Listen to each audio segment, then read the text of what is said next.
Shalom kekasih Tuhan, kita berjumpa kembali di dalam acara Worship Night. Saya percaya ketika kita datang dengan penuh kerinduan kepada Tuhan, maka Tuhan pun juga dengan sukacita menyambut setiap pujian penyembahan kita.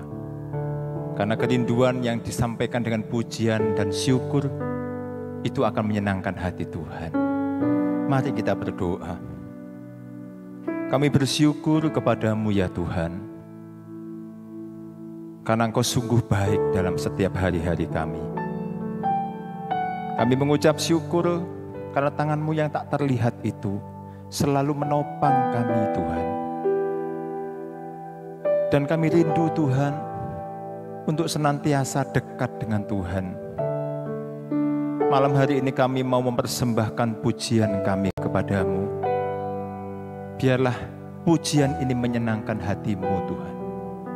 Terima kasih apa yang Tuhan sudah kerjakan dalam kehidupan kami hari lepas hari. Kami percaya Tuhan malam hari ini kami dilawat Tuhan.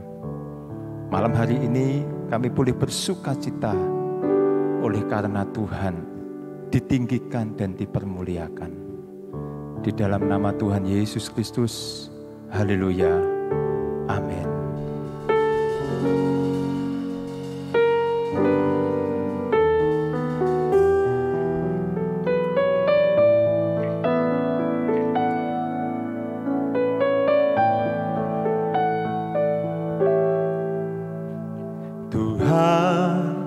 Kaulah pengharapanku, ku percaya hanya kepadamu.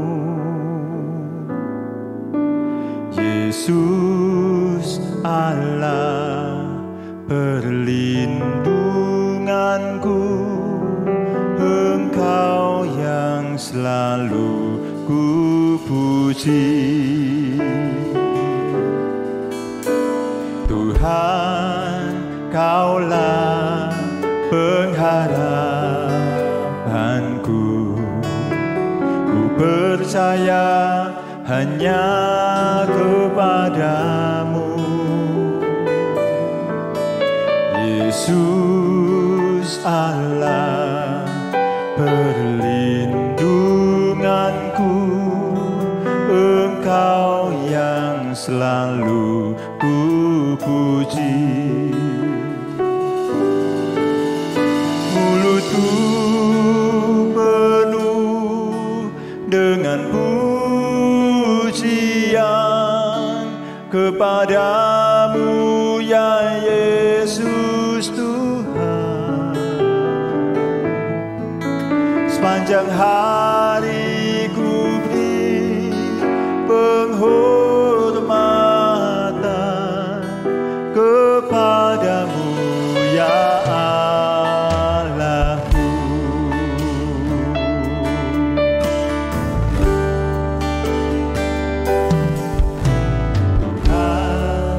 Kaulah pengharapanku, ku percaya hanya kepadamu. Yesus Allah perlindunganku, Engkau yang selalu ku puji.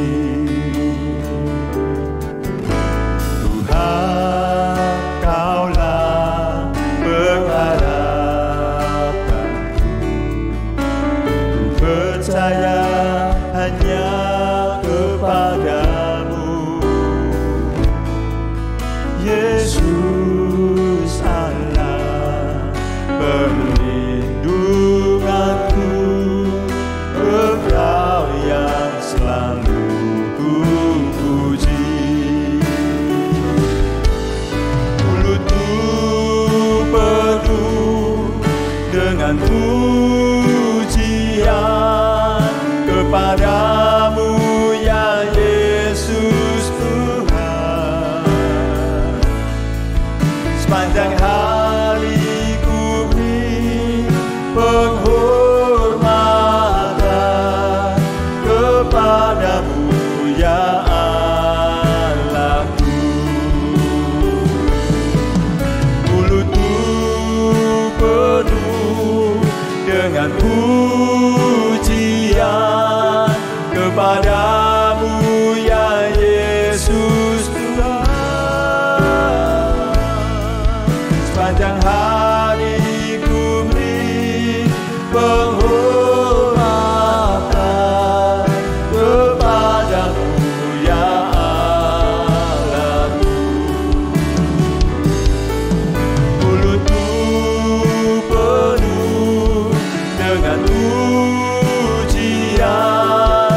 dengan pujian kepadamu ya Yesus Tuhan. Sepanjang hari ku beri penghormatan kepadamu ya Allahku. Mulutku penuh dengan pujian kepadamu ya Yesus Tuhan. Sepanjang hari ku beri penghormatan kepadamu ya Allahku. Mulutku penuh dengan pujian kepadamu ya Yesus Tuhan. Sepanjang hari ku beri penghormatan kepadamu ya Allahku. Sepanjang hari ku beri penghormatan kepadamu ya Allahku. Sepanjang hari ku beri penghormatan kepadamu ya Allahku.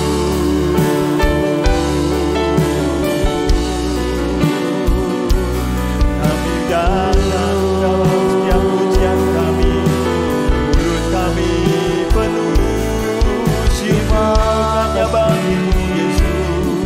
Oh Tuhan, kami datang dengan hati yang hidup, haus akan air. Kami sembah Kau Yesus, kami tinggikan namamu Yesus Tuhan. Betapa kami akan hadirat-Mu Tuhan. Betapa kami rindu Tuhan akan kediaman-Mu. Sungguh kami kagum banggakan Engkau.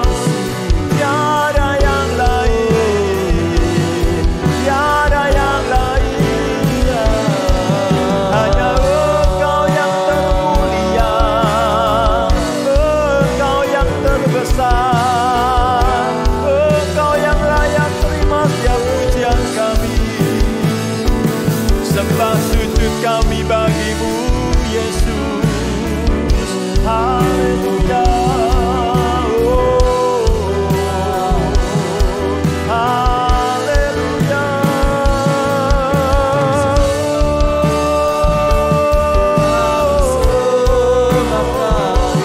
Betapa baiknya Engkau Tuhan, betapa kasih-Mu pada kami. Puaskan dahaga kami, jiwa kami disegarkan,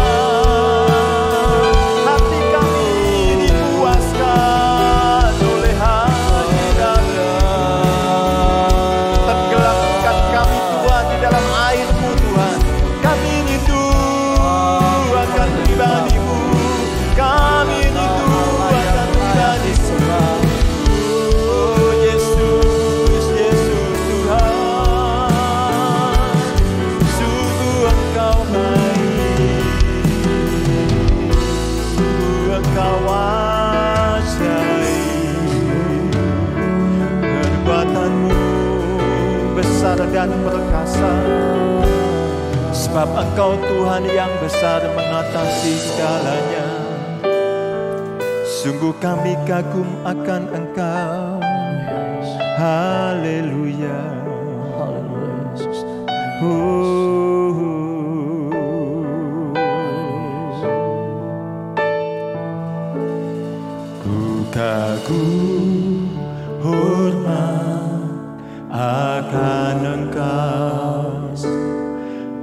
kagum hormat akan Engkau, Kau Allah yang layak dipuji.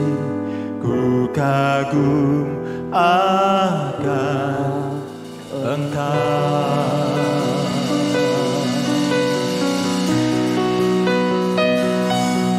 Ku kagum hormat akan Engkau, ku kagum hormat akan Engkau, Kau Allah yang layak dipuji.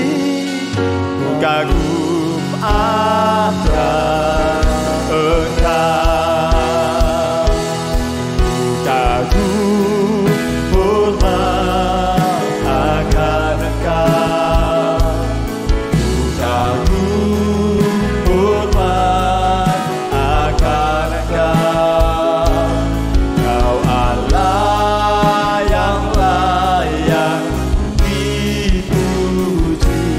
Ku kagum akan Engkau.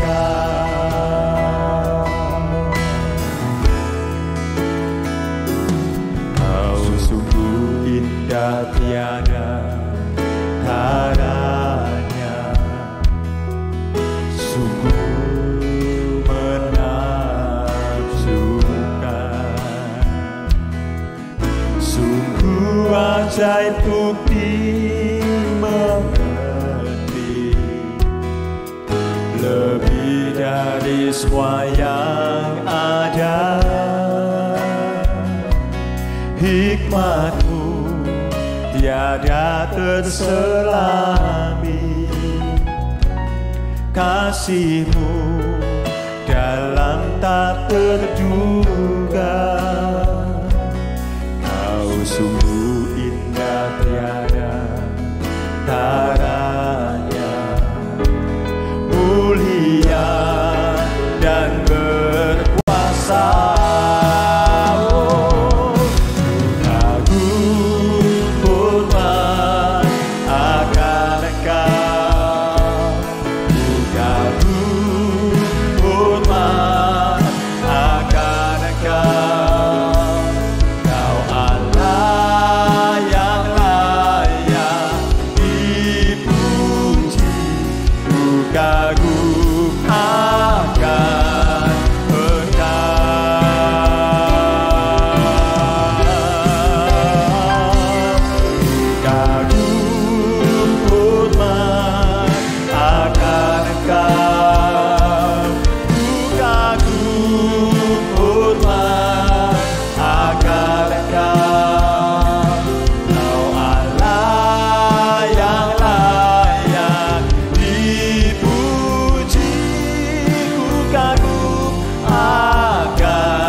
Kata-kata yang dapat mewakili betapa kami kagum akan Engkau Tuhan.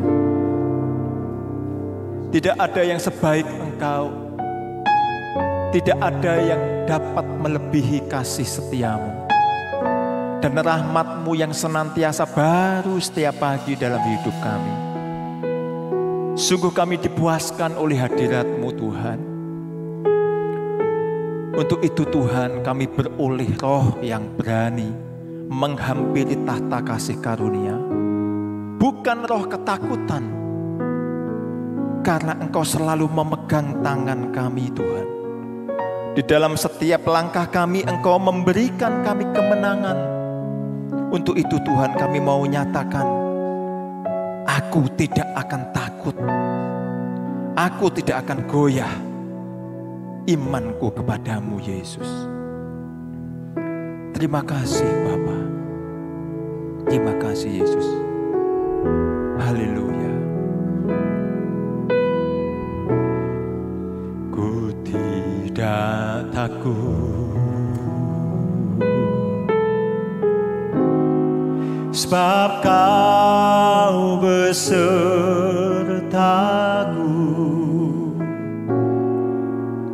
Ku tidak bimbang,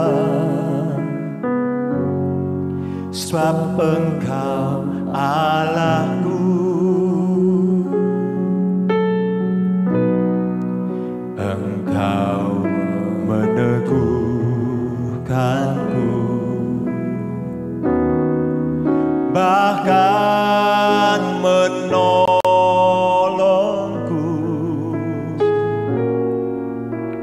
Kau batu karangku,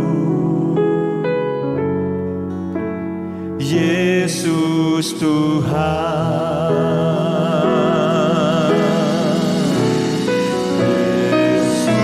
Yesus memegangku dengan tangan kananmu. Yesus memberiku kemenangan.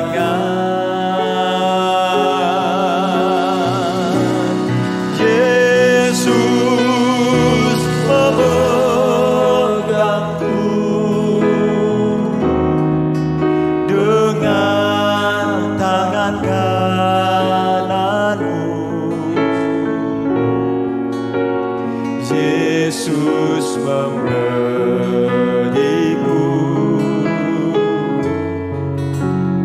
kemenangan.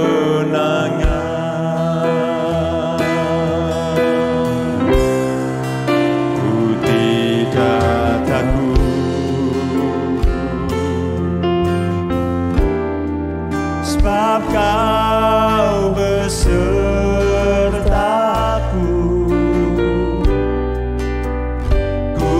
Tidak bimbang, sebab Engkau Allahku. Engkau meneguhkanku, bahkan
Terima kasih Tuhan, Engkau memberi kami kemenangan, Engkau memberi kami kejayaan, kehormatan, Engkau memberi kami kemuliaan.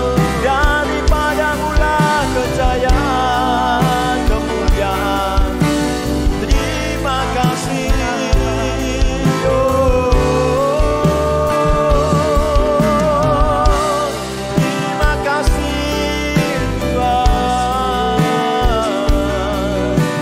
Lepaskan tangan kami sedetik pun, senantiasa Kau menyertai di setiap langkah kami. Tuhan memimpin, Tuhan menyertai, memberi kami kemenangan. Haleluya. Hosana bagimu anak domba Allah, Hosana bagimu sang raja.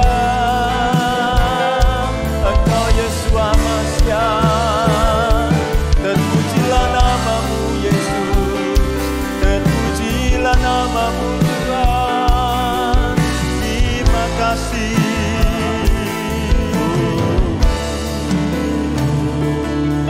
Engkau meneguhkan kami, bahkan menolong kami.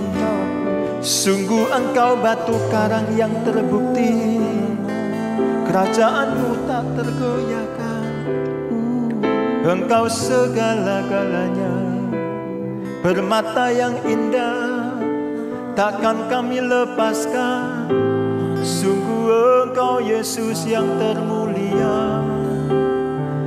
Terima kasih Yesus, Engkau ada di setiap musim hidup kami.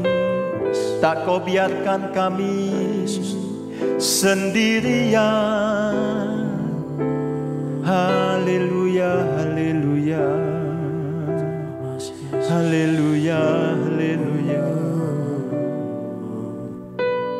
Yang kami percaya Tuhan, firman-Mu berkata, tak sedetik pun Engkau meninggalkan kami. Bahkan kami lewati lembah air mata, di saat kami mengalami lembah kekelaman, kami mau katakan, kami tidak takut, sebab Engkau senantiasa berserta kami. Dan kemenangan sudah Engkau jamin. Kami percaya Tuhan, kami percaya Yesus. Dan intinya kami bersyukur kepadamu Tuhan. Terima kasih Yesus. Terima kasih. Ya Tuhan, ku percaya, aku percaya.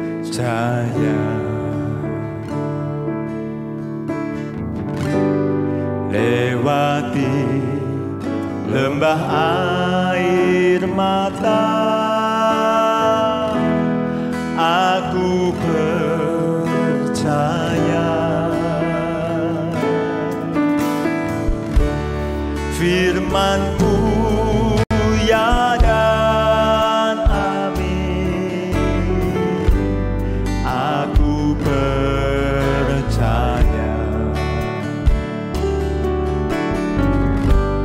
Kemenangan sudah Kau jamin, aku percaya. Ya Tuhan, ku percaya, aku percaya. Lewati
memberikanku kekuatan. Hanya Engkau Yesus yang sanggup memberikanku kekuatan yang baru.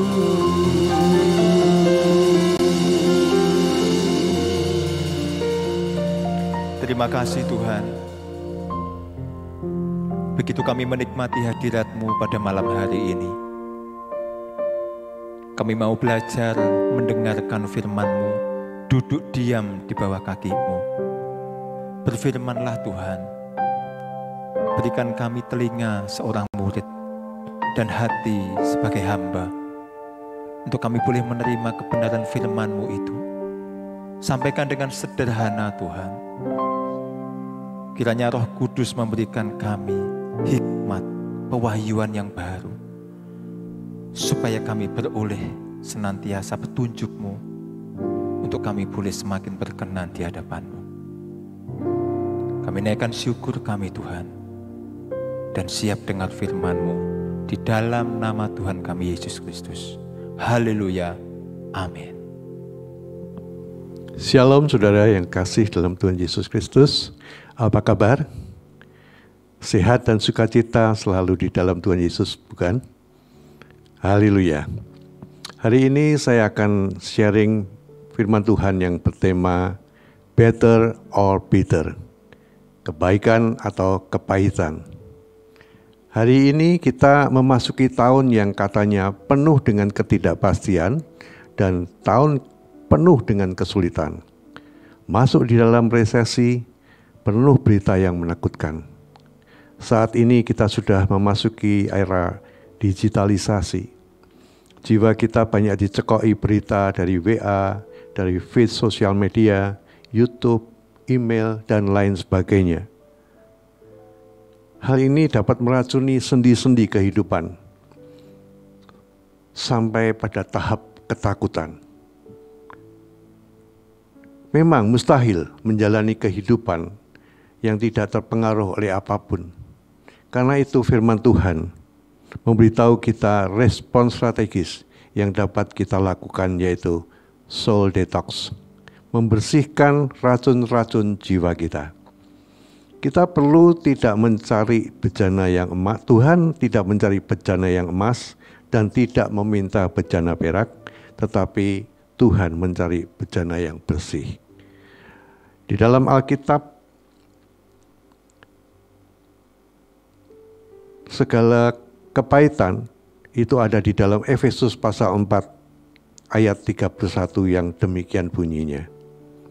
Segala kepahitan, kegeraman, kemarahan, pertikaian, dan fitnah hendaklah dibuang dari antara kamu. Demikian pula segala kejahatan.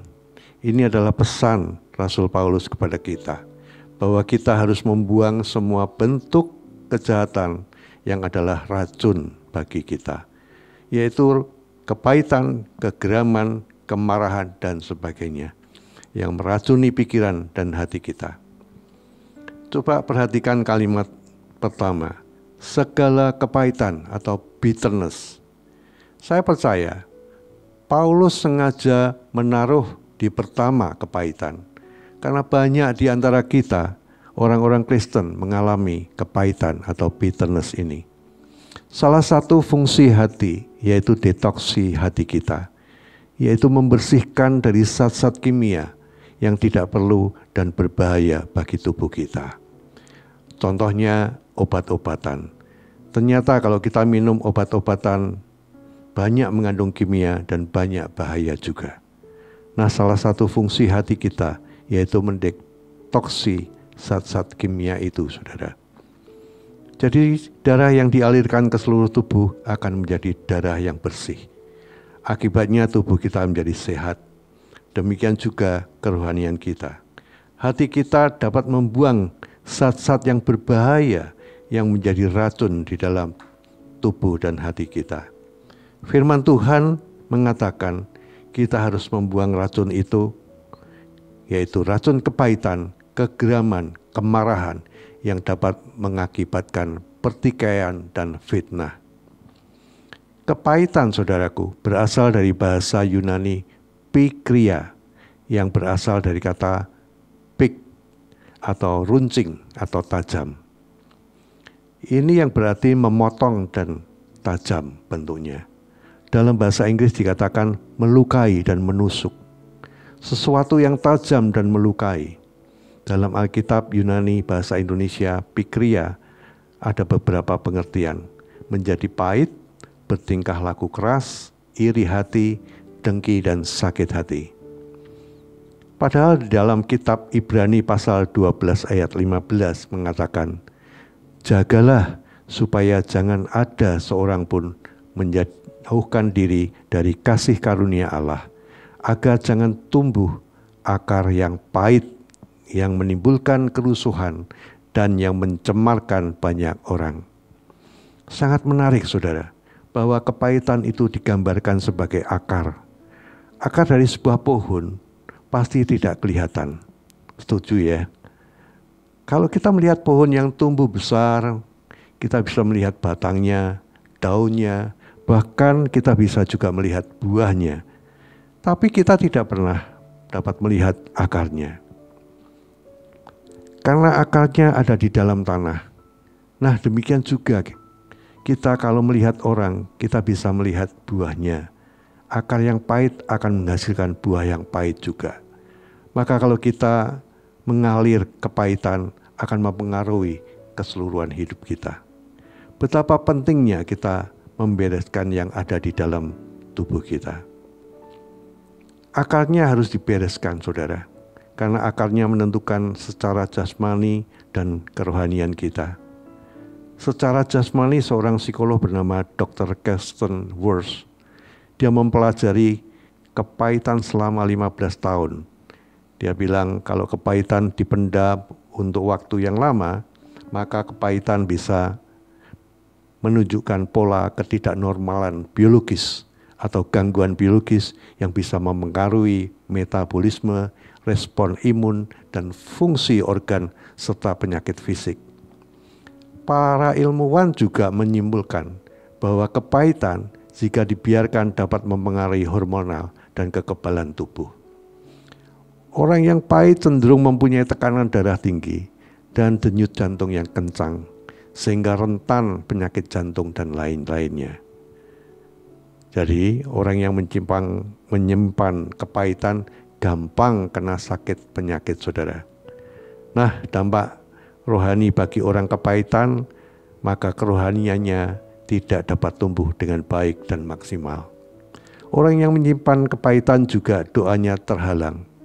Tuhan Yesus menegur, jika engkau mau berdoa, bereskan dulu masalahmu dengan saudaramu, baru datang kepada Tuhan dan berdoa.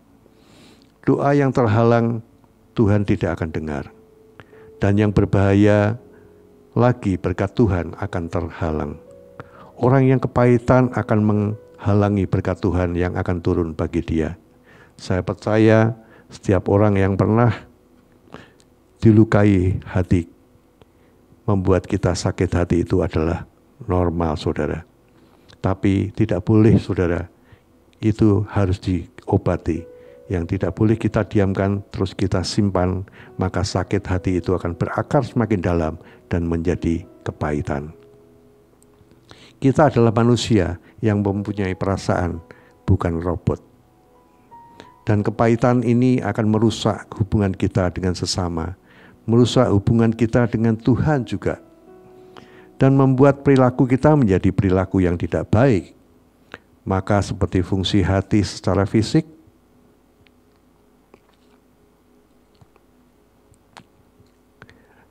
seperti dendam, sakit hati, kepahitan, agar kita mengalami kesehatan, damai sejahtera, dan sukacita Tuhan. Maukah saudara membuang kepahitan, dendam, dan sakit hati saudara? Berikan kemuliaan bagi Tuhan. Bagaimana membuang kepahitan, saudara? Yang pertama, akui bahwa hati kita pernah terluka. Kok ini jadi poin ya? Ya, ini akan simple banget. Gampang sekali. Ini menjadi poin yang sangat penting. Mengapa? Karena banyak orang mengakui bahwa hatinya terluka. Banyak orang berkata, aku nggak apa-apa kok, aku nggak sakit hati.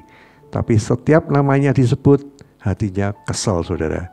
Baru dengar namanya sudah kesel, belum lagi ketemu orangnya, saudara. Karena hatinya masih terluka. Banyak orang menganggap langkah ini adalah langkah penipuan. Penipuan terhadap diri sendiri. Sebab seberapa besar menutupi, semakin luka hatinya. Semakin sering muncul. Ini seperti orang yang memotong rumput, saudara. Kalau memotong rumput, yang dipotong atasnya, yang menjulang tinggi dipotong. Tapi akarnya tidak pernah dipotong atau dicabut. Sering kita berkata, oh saya tidak apa-apa kok. Saya oke-oke saja sama dia. Tapi ternyata yang dipotong hanya permukaannya saja, saudara. Akarnya tidak pernah dipotong. Lalu ada juga orang yang melupakan. Langkah ini dianggap efektif. Melupakan bukanlah menyelesaikan masalah juga untuk yang sakit hati atau kepahitan.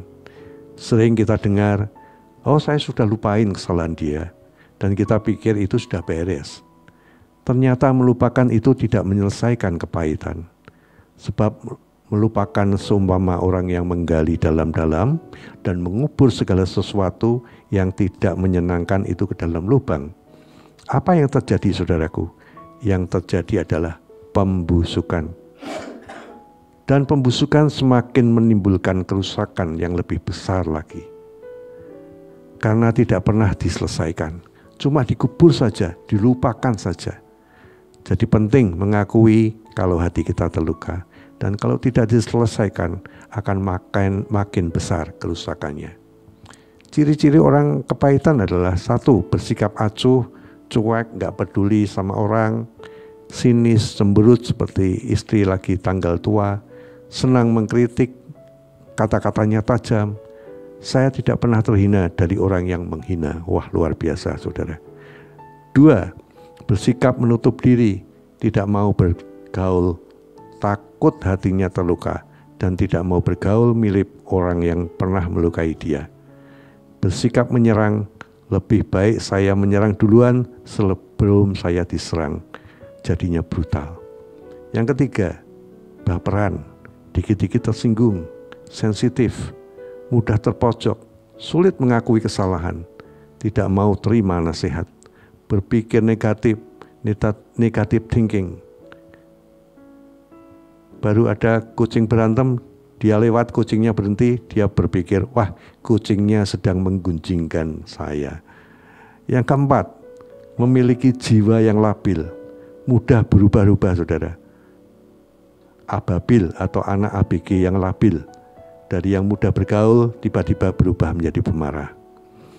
Di dalam Mazmur 139, ayat 23 sampai dengan 24 mengatakan, selidikilah aku ya Allah, dan kenalilah hatiku. Ujilah aku, dan kenalilah pikiran-pikiranku. Lihatlah, apakah jalanku serong, dan tuntunlah aku di jalan yang kekal.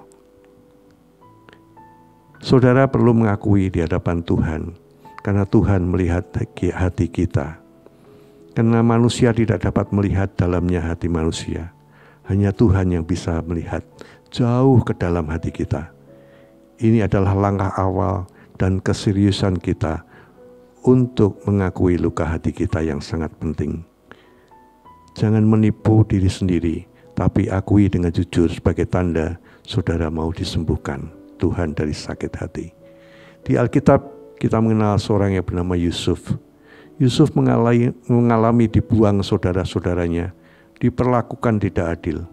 Yusuf mengalami dijual sebagai budak, dipenjara, difitnah dan sebagainya. Yusuf mengakui sakit hati atas perlakuan saudara-saudaranya.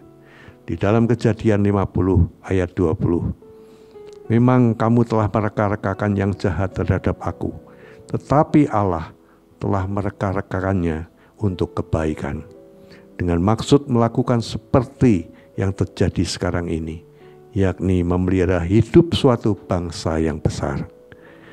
Yusuf secara terbuka mengakui perbuatan jahat saudara-saudaranya. Ini adalah langkah awal. Yusuf mengalami pemulihan hidup relasinya dengan saudaranya, saudara. Yusuf menerima rema dari Tuhan atas kejadian yang dialaminya. Nah, saudara-saudara, akuilah di hadapan Tuhan bahwa kita terluka dan Tuhan akan memulihkannya. Bersediakah saudara berikan kemuliaan bagi Tuhan Yesus? Yang kedua, identifikasi penyebab luka hati kita lalu berbagi cerita.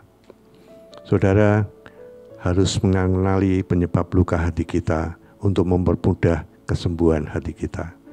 Seperti kalau saudara pergi ke dokter, ketika saudara diperiksa ke dokter akan tanya, saudara, dokter akan mencari apa penyebab sakit saudara.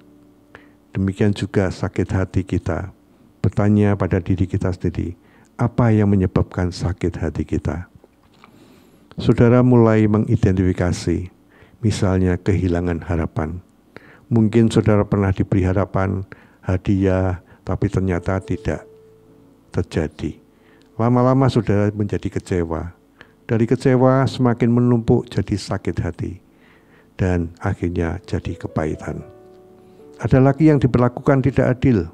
Anak bungsu biasanya disayang-sayang, sedangkan yang besar tidak disayang, diperlakukan tidak adil.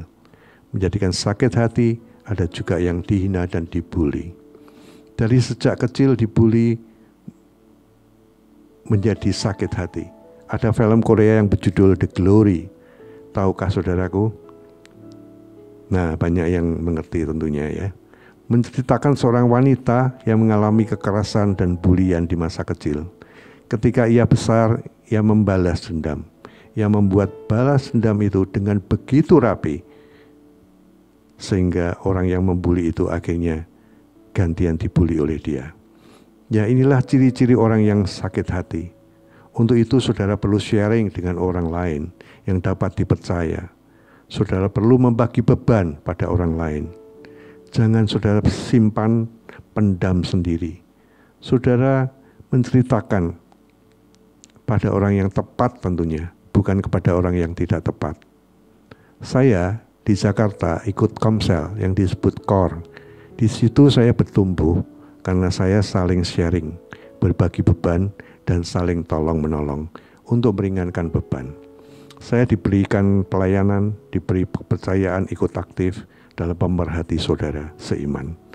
Mendoakan visitasi, memberi penghiburan pada orang yang kehilangan anaknya karena kecelakaan melalui firman Tuhan.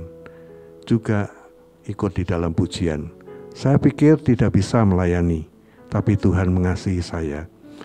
Di saat saya mulai pensiun, ada tugas baru untuk membantu orang lain, termasuk orang yang bertumbuh karena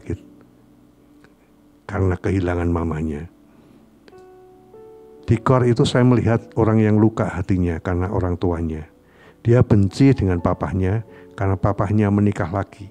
Dan dia merasa papahnya tidak mengasihi dia dan mamanya. Lebih sayang kepada keluarga yang baru. Dan dia mulai sakit hati. Dan dia tidak berbicara dengan papahnya bertahun-tahun.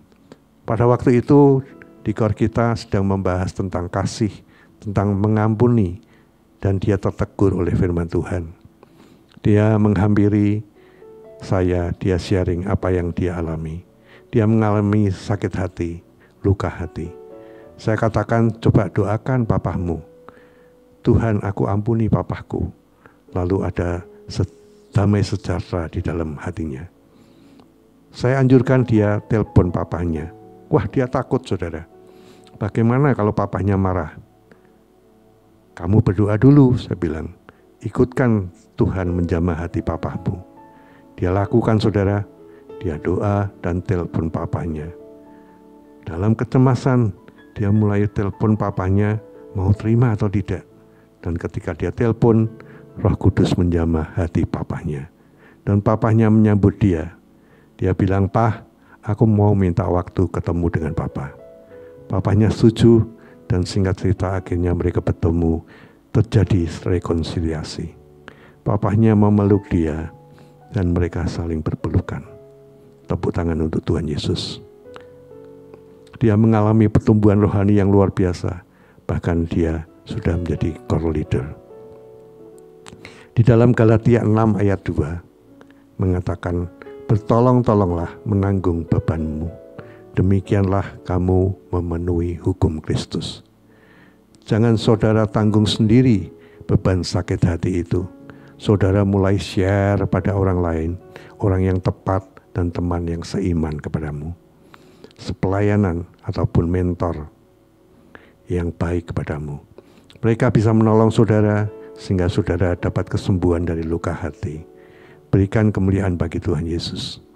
Yang ketiga, lepaskan pengampunan. Nah, ini hal yang paling sulit dilakukan bagi orang yang sakit hatinya. Tapi ini harus dilakukan, saudara, kalau ingin sembuh dari luka hati, kepahitan hati. Maka saudara harus melepaskan pengampunan. Mengampuni adalah sebuah keputusan. Katakan keputusan. Banyak orang berkata, saya tidak bisa ngampuni dia terlalu jahat. Saya nggak bisa ngampuni dia. Seringkali kita berkata tidak bisa. Tapi sebenarnya kita tidak mau, saudara. Mengampuni adalah sebuah keputusan. Bukan bisa atau tidak bisa, tapi masalahnya adalah kita mau atau tidak mau. Pilihan ada di tangan kita. Ketika saudara memutuskan, saudara mau mengampuni orang yang menyakiti, melukai hati saudara, maka disitulah kita akan mengalami kelepasan dari sakit hati dan kepahitan hati. Saya berdoa malam ini, kiranya kita mengambil keputusan untuk mengampuni orang yang menyakiti hati kita. Yang mau mari katakan amin. Berikan kemuliaan bagi Tuhan Yesus. Haleluya. Firman Tuhan mengajar kita di dalam Kolose pasal 3 ayat 13. Sabarlah kamu seorang terhadap yang lain, dan ampunilah seorang akan yang lain. Apabila yang seorang menaruh dendam terhadap yang lain, sama seperti Tuhan mengampuni kamu, kamu perbuat jugalah. Katakan amin. Berikan kemuliaan bagi Tuhan. Tuhan yang sudah membuka hati untuk mengampuni kita, mari kita juga mengampuni orang yang bersalah kepada kita.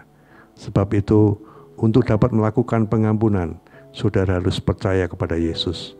Saat seorang menerima anugerah Tuhan, pengampunan Tuhan, maka saudara akan mudah mengampuni orang yang bersalah kepada saudara. Dan tahukah saudara, jika kita menyimpan dan tidak mau mengampuni, kita rugi sendiri. Banyak orang yang merasa puas kalau dia benci sama seseorang. Itu adalah kepuasan semu. Sebetulnya saudara sedang minum racun tikus dan mengharapkan tikus itu mati. Padahal saudaralah yang akan mati karena racun. Demikianlah orang yang tidak mengampuni. Berharap orang itu yang celaka. Banyak orang yang berpikir mengampuni memberi keuntungan bagi orang yang bersalah. Enak saja dia berbuat salah, dia diampuni. Enggak mau. Nah, sering kita berpikir seperti itu, saudara. Tetapi sesungguhnya dampak terbesar bukan untuk orang itu, tapi untuk diri kita. Pertama, hubungan kita dengan Tuhan akan lebih baik. Tuhan mengajar bahwa kalau kita mengampuni, maka segala kesalahan kita diampuni oleh Tuhan. Ketika saudara melepaskan pengampunan, hubungan saudara dengan Tuhan makin indah. Karena Tuhan melihat hati saudara bersih dan murni di hadapan Tuhan. Yang kedua, saudara ketika melepaskan pengampunan, saudara terbebas dari beban hidup yang tidak perlu. Hidup kita dibebaskan oleh beban kita.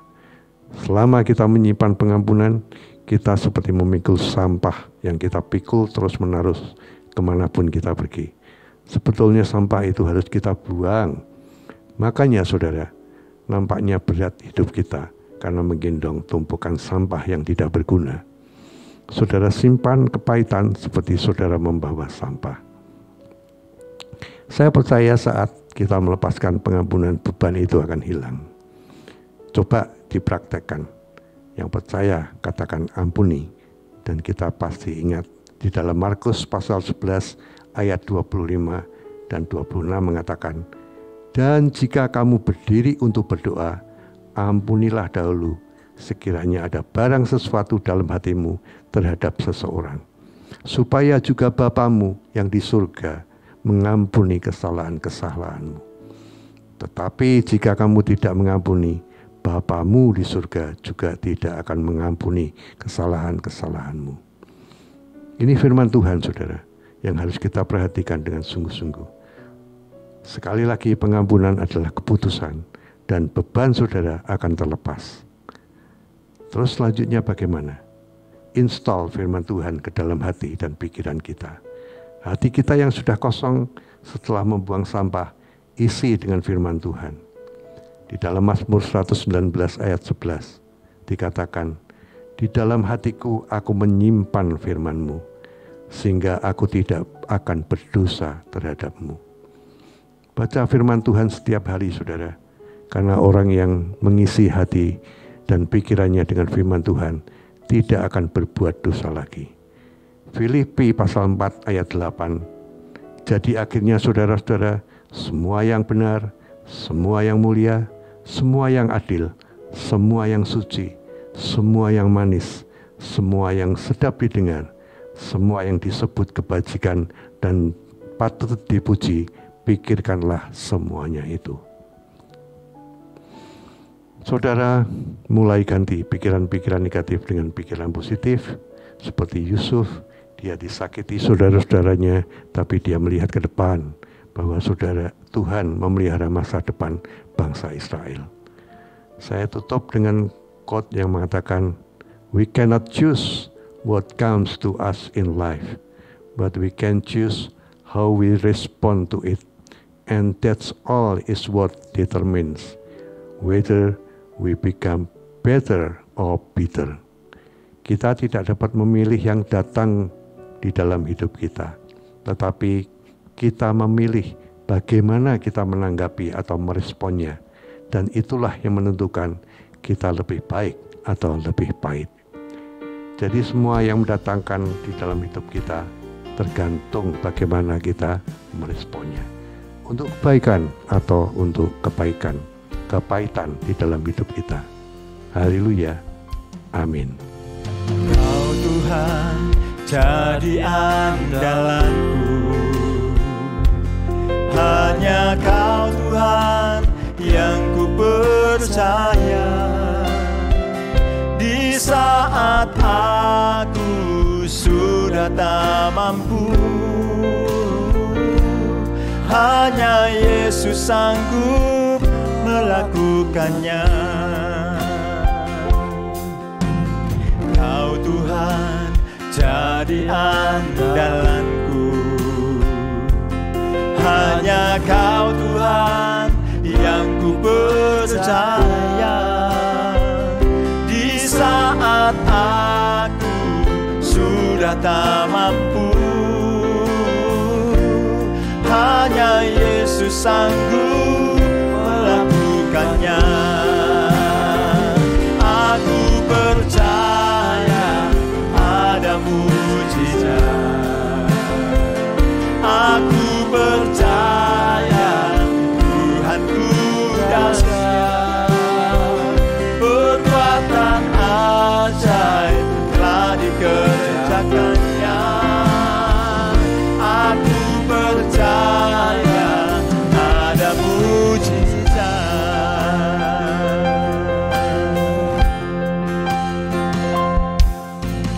Kau Tuhan jadi andalanku, hanya Kau Tuhan yang ku percaya.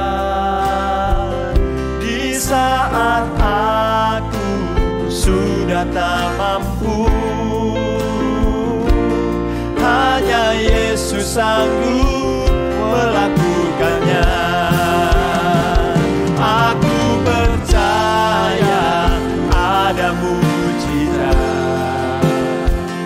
Aku percaya Tuhanku dahsyat. Perbuatan ajaib telah dikerjakannya. Aku percaya ada mujizat.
kasih Tuhan untuk firman-Mu malam hari ini. Kami boleh belajar bagaimana kami mendetok segala racun-racun yang ada di dalam hidup kami. Biarlah Tuhan melalui firman ini kami melakukan sesuai dengan firman-Mu, yaitu mengampuni orang yang bersalah kepada kami.